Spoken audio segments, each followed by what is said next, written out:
this lesson. Today, I am going to discuss an ICSE poem which is included in the syllabus of ICSE stream of study. And the name of the poem is If Thou Must Love Me, which is written by Elizabeth Barrett Browning. In this poem, first of all, I'll discuss the word meaning, then each line explanations, along with the literary devices. I will also explain you the theme and the moral of the poem. So, dear children, let us begin. First of all, I will discuss the title of the poem. If Thou Must Love Me is an expression of unconditional love. Means to say that the poem brings up the notion of direction, expectations, instructions, and desire of the beloved. If she is to be loved, it should be only for the sake of love. All other reasons like beauty, charming smile, gentle voice, pity, etc. are temporary. So, these criteria are not worthy enough for a lover to love. The love should be without any limitations or conditions, which has no bounds, without imposing any desires, rules or expectations, completely free, limitless and selfless. This is what the poet desires from all her heart. Now let us discuss something about the poet. Elizabeth Barrett Browning. Elizabeth Barrett Browning was one of the most prominent women English poets of the Victorian era. Her poetry was widely popular in both England and United States during her lifetime.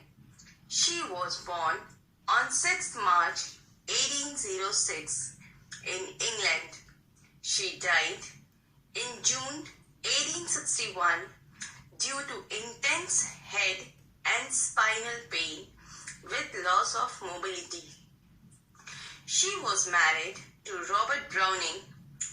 In this sonnet, If Thou Must Love Me, the poet wishes that Robert Browning would love her with genuine and unconditional love. Now, I will give you a brief introduction about the poem. If Thou Must Love Me. This is a sonnet from the collection of Elizabeth Browning's of sonnets called Sonnet from Portuguese, and this is sonnet number 14. This has a collection of 44 love poems dedicated to her husband Robert Browning. This poem consists of 14 lines in total. A poem of 14 lines like this one is called a sonnet. A sonnet is generally divided into an 8-line unit known as the octave and a 6-line unit known as sestet. In this poem, the poet insists that only true love will last forever. So, she wants her lover to love her with real and everlasting love. The poet wants to convey the kind of love she intends to receive from her lover. Unconditional, pure, and not based on physical qualities like her looks, her way of speaking, and external beauty. The poet wants a profound love that exists between soul and not between bodies. As we all know that as we grow older, our beauty fades away. So, beauty is not in the face, but beauty is a light in the heart. Beauty does not mean having a pretty face, but it is about having a pretty mind, a pretty heart, and a pretty soul. In the same way, the poet desires an unconditional love from her beloved. that is her lover, that is Robert Browning. Now, let us start with the first two lines of the poem.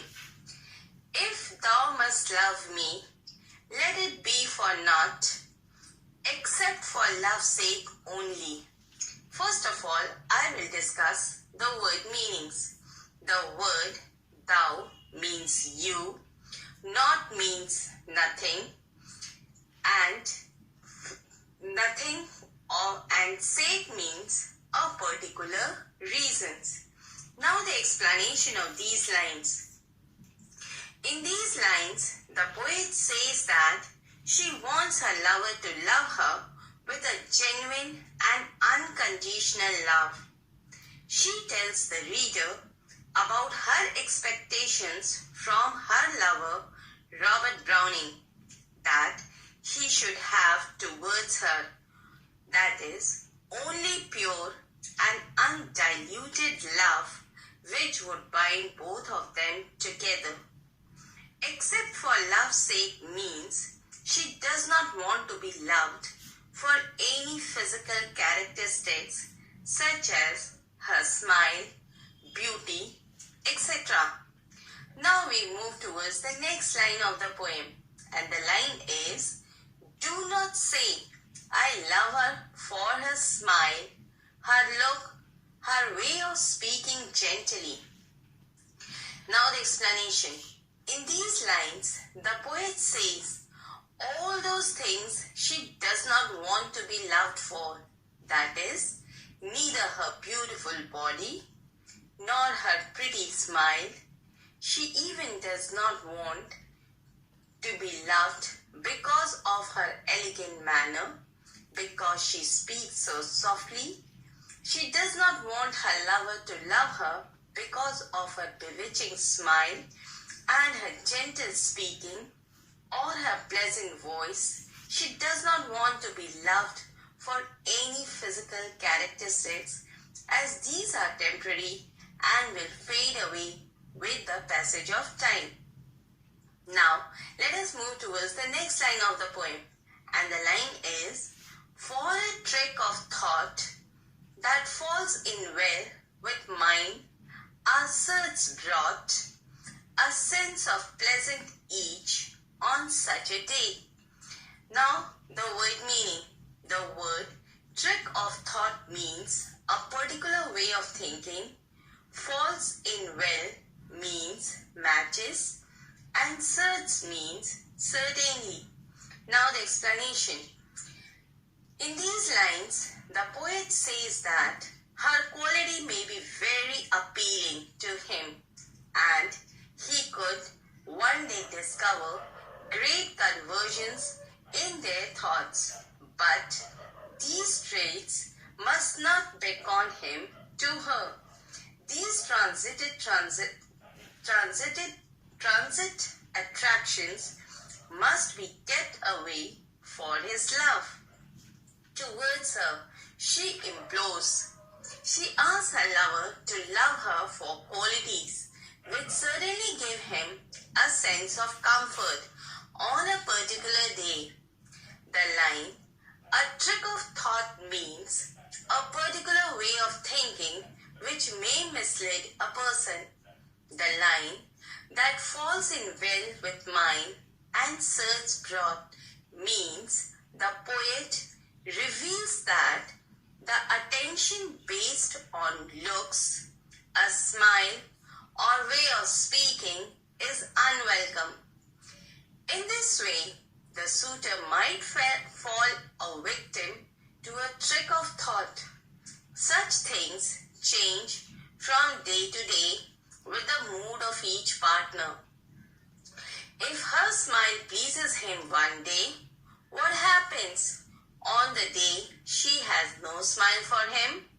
Hence, none of these reasons are acceptable as a reason to love.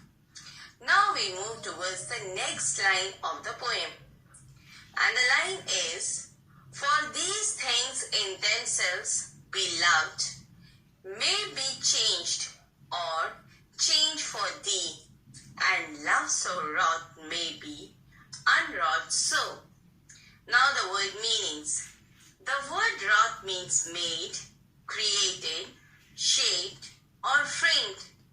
The word unwrought means destroyed, and the line, for these things in themselves, beloved, may be changed or changed for thee means even if the poet does not intend to change, his appreciation on those things could change. She is aware that the love that is based on changeable things cannot endure. Now the explanation of these lines. The poet has some mild and sane words of advice for her lover. Humans, both men and women, have bodies that age, wither and fade away with time. In the same vein, human attributes, traits, mannerism and mental attributes change. Even for the same man, his beloved sweetness of self may not last indefinitely. Therefore, the poet pleads her lover to discern between true love and love based on transitory fancy. For the bonds of love to endure, lovers must rise above the outward signs of attractiveness and decide if there is something more heavenly that draws them together. Lovers who fall prey to the visible stains of time or love in one another might come to a grief as the stain of time tears their love apart, making them to drift away. The poet beseeches her lover to weigh these words in mind, that is, love wrought with worldly attractions is more likely to unwrought than true love. Now we move towards the next line of the poem, and the line runs, neither love me for thine own dear, pity's wiping my cheeks dry. Now the word meaning. The word thine means your. Now the explanation. In these lines, the poet tells her lover not to love her out of pity, because she feels for her means when he feels sorry for her or when he sympathizes and thinks it to be love, then it is dangerous, as one day the tears will dry and then nothing will be left. He may wipe her cheeks to comfort her, but such loving gestures may not come often. Now, dear children, let's move towards the next line of the poem. A creature might forget to weep who bore thy comfort long and lose thy love thereby. Now the word meanings. The word thy means yours, and the line thy comfort long and lose thy love thereby means the poet asserts that because of him she sees herself losing her melancholy. She is enjoying now and hope to continue to enjoy her lover's comfort for a long time. But if he loved her as he pitied her, then she would lose her lover's love thereby. Now the explanation of these lines. In these lines, the poet has used the word creature instead of using the word herself. By comparing herself with a creature, she is alluding to something similar to an animal like a whimpering dog or a flopping baby bird, which instantly invokes human pity for the creature. If a lover loves her out of pity, then a day might come when the poet, under the comfort and support of her lover, will have no reason to pity her. She might forget to cry and, as a result, lose both his pity as well as his love. Now we move towards the last two lines of the sonnet, and the line is, "But love me for love's sake, that evermore thou mayst love on through love's eternity." Now the word meaning. The word eternity means time without end. Now the explanation of the last two lines. In the last two lines of the poem, the poet recreates how she wants to be loved for love's sake, so that she will always be loved, no matter what fades over time. She wants that her love should be eternal. She wants that she spells out her own ideas of true love, and she wants to make her love immortal. This is what the poet wishes with all her heart. Now children, let me tell you all the poetic devices which has been used in this sonnet. The first poetic device is the rhyming scheme, and the pattern used is iambic pentameter. The rhyme followed in the sonnet is ABBA, ABBA, CDC, DC, and DE. The second poetic device used is personification. Personification is a figure of speech in which inanimate objects or abstract ideas are endowed with qualities of human beings. In this poem, love is personified when the poet says love's sake and love's eternity. Love is the literal sense, is an abstract idea, therefore it cannot have a time, frame or possession. Now the third poetic device used in this poem is repetition. As you all know children, the word love has been repeated many times in the poem, not only to praise the romantic subject, but the poet has avoided the description of women's look and other traits. She has focused on a highly intellectual debate about what the love should be. She is more concerned with the everlasting nature of love rather than the passing phase of love. Now we move towards the fourth poetic device, and the fourth poetic device used in this poem is dialogue. That is, the poet has made a direct use of dialogue in the poem.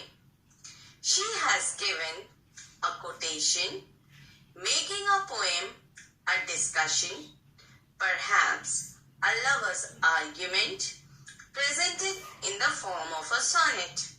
Now we move towards the fifth poetic device, and the fifth poetic device used is cumulative listening, which means it is a technique of listening similar ideas to explain or add examples to a particular statement.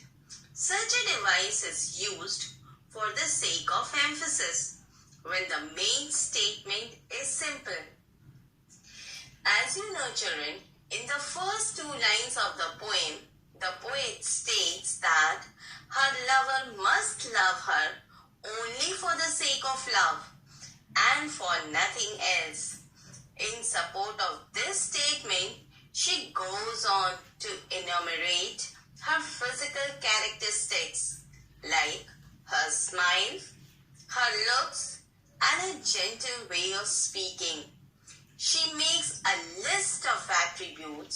for which she does not want to be loved, as these qualities are changeable and may not last for long.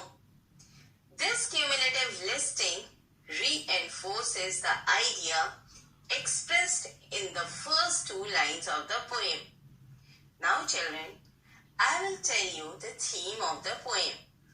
The theme is basically has two themes. This poem basically has two themes. Theme number one, that is the theme of gender equality, where a woman is demanding unconditional love from her lover, as it was a male-dominated tradition. So the poet demanded the right of a woman to speak and to be heard. Another theme of the poem, If Thou Must Love Me, is the unconditional love. The poet has presented love as an eternal quality that we should value for its own sake. Love should be shared between people who genuinely care for each other. Now children, let me tell you about the moral of the poem. This poem teaches us that love should be genuine, sincere, unconditional, and eternal. It should be real and everlasting. With these notes, I conclude the poem. Hope you have understood the poem and it would help you in your study. Thank you.